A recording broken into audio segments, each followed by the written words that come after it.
Pourquoi les politiciens veulent nous assassiner, nous investisseurs immobiliers?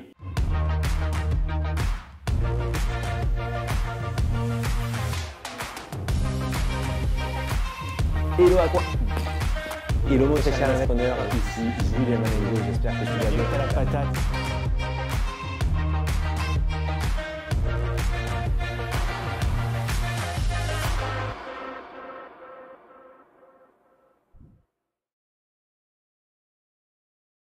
Hello à toi mon très cher investisseur, j'espère que tu vas bien, que tu as la patate. Ici Julien Manengo. Comme d'habitude, je suis ravi de te retrouver dans cette nouvelle vidéo qui va être un peu différente des autres parce que je vais te dire tout ce que j'ai sur le cœur et parce que je vois certains sujets qui ont tendance un peu à m'énerver et franchement, je vais te dire le fond de ma pensée et je vais te donner tout ce que je peux pour que tu prennes le meilleur de cette vidéo et que tu arrives à en conclure des actions positives qui te serviront au quotidien pour améliorer la situation, pour améliorer tes sources de revenus, pour améliorer ta sécurité financière. Comme d'habitude, avant de rentrer dans les détails, je t'invite à t'abonner à cette chaîne et à me mettre un petit pouce si t'aimes ou même un petit pouce si t'aimes pas, c'est pas grave, ça boostera l'algorithme de YouTube. Et tu sais aussi que tu peux nous poser toutes tes questions en commentaire. On est là pour échanger sur les idées avec grand plaisir.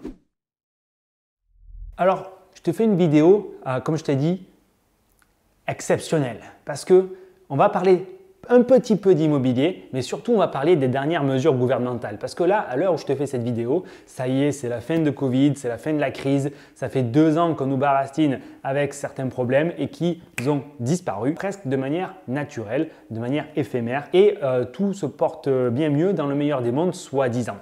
Hormis d'autres problèmes qui arrivent avec la crise, etc., la guerre, mais ça… Ok, on ne peut rien y faire. Ce que nous, on peut faire, ce que nous, on peut réfléchir, c'est qu'est-ce qui s'est passé en France depuis 2 ans au sujet de cette crise économique, cette crise sanitaire. Alors, je suis sûr que je ne te l'apprends pas, mais on a vu de nombreuses mesures. Passe vaccinal, obligation vaccinale, port du masque, des subventions pour les restaurateurs, voilà. Des mesures qui ont été votées les unes après les autres sans queue ni tête, sans stratégie, sans logique, même sans équité. Alors peu importe qu'on soit pro-vaccin ou complotiste, au bout de 2 ans de crise, ce qu'on retient, c'est que les mesures se sont enchaînées les unes après les autres et au final sont en train de disparaître. Et on a subi toutes ces mesures dans notre quotidien, à chacun son niveau, dans les hôpitaux, dans les écoles, dans les transports publics, dans les entreprises. Et ça a été difficile pour tout le monde. Certains vont dire qu'on est passé outre la crise grâce au respect des mesures sanitaires qui ont été prescrites, peut-être. D'autres diront que ça ne servait à rien. J'en ai aucune idée, je n'ai pas d'avis sur la question. Par contre, ce qu'on voit clairement, c'est que toutes ces mesures ont coûté un maximum d'argent aux Français, aux citoyens du monde et que les dettes des pays se sont envolées. Comme dans toute crise, il y a des gagnants et des perdants.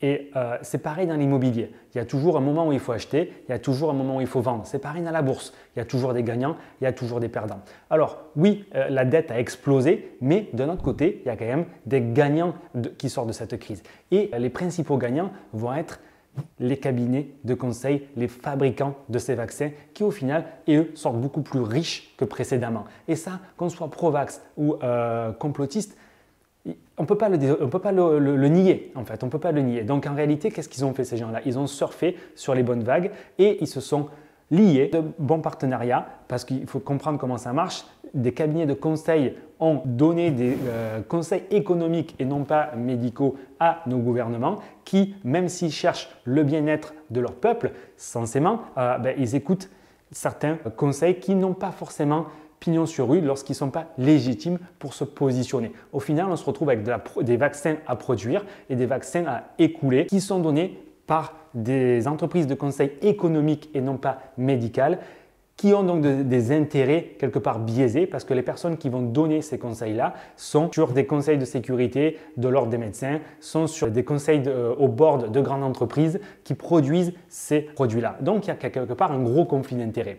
Nous, à notre échelle, on ne peut pas faire grand-chose à part admirer ce qui est en train de se passer sous nos yeux. Alors oui, on peut aller dans la rue, faire des manifestations, mais malheureusement, ça ne changera absolument rien. Ça ne changera absolument rien. Pourquoi? Parce que toute manifestation qu'on peut avoir, on a tendance à nous dire que oui, potentiellement, on peut faire enlever des lois, mais en réalité, la démocratie, telle qu'on l'a connue, telle qu'on nous la vend, elle n'existe même plus. Pourquoi? Parce que nos chers gouvernements, nos chers politiciens peu importe qu'ils soient de droite ou de gauche, peuvent en réalité faire passer les lois comme ils le veulent. Pourquoi? État d'urgence, état de crise, les ordonnances, le 49.3, il existe toute une palanquée de méthodes qui feront faire à nos amis politiciens tout ce qu'ils veulent. C'est d'ailleurs pour ça que ça fait des années que je n'ai pas voté. Pourquoi? Parce que j'estime que mon temps, il est beaucoup mieux utilisé qu'écouter ces débats qui en réalité n'ont ni queue ni tête parce qu'au final, ils font absolument ce qu'ils veulent.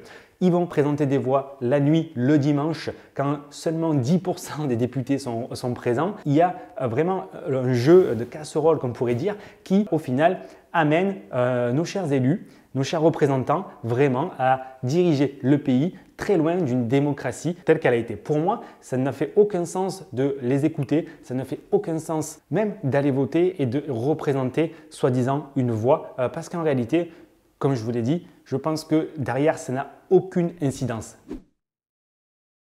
Par contre, là où, à mon sens, il est plus intelligent de mettre le focus, et ces choses que je vois dans toutes les personnes qu'on accompagne, c'est que ces personnes ont compris que ça ne sert à rien de passer du temps sur des sujets qu'on ne contrôle pas. Parce que oui, c'était la crise, oui, on ne la contrôle pas. Par contre, délibérer au café, à la machine ou au repas de famille ou avec vos amis de qu'est-ce qui se passe sur ce sujet polémique sur lequel on n'a aucune influence, malheureusement, ça ne sert à rien. Et ça peut être vrai sur la politique, c'est aussi vrai sur la guerre en Ukraine.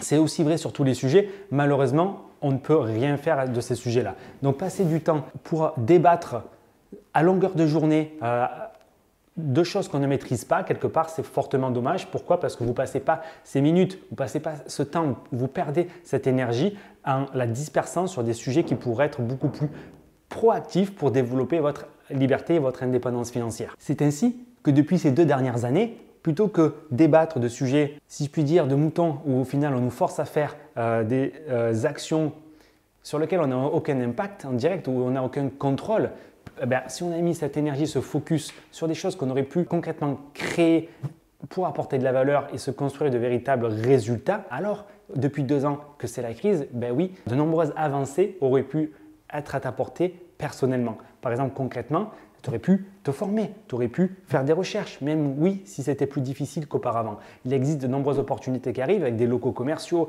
avec des particuliers qui revendent des biens parce qu'ils sont en galère. Et voilà, oui, on peut débattre de sujets politiques, oui, on peut se plaindre que c'est la crise, que c'est difficile, ou alors on peut surfer sur la vague et aller chercher ces opportunités.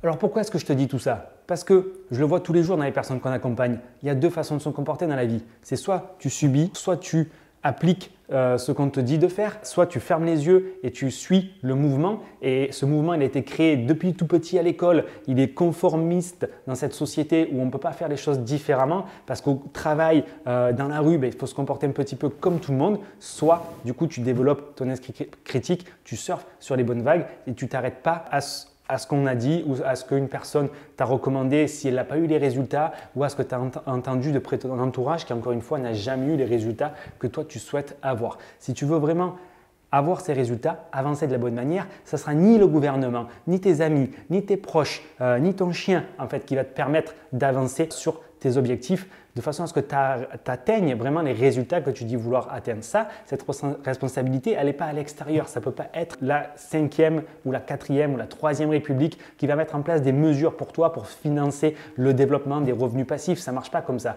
Pourquoi? Parce que l'économie, elle a été pensée autrement. Maintenant, si tu as marre de cette économie telle qu'elle a été pensée et développée pendant des années, tu peux te mettre le focus sur ce qui est réellement important et petit à petit, pas après pas, arriver à construire cette liberté, cette indépendance financière.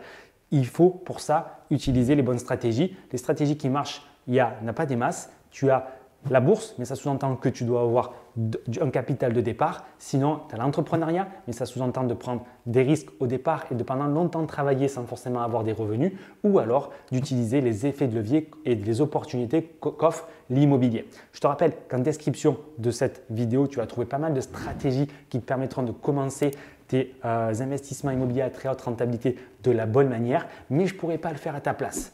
Personne ne pourra le faire à ta place.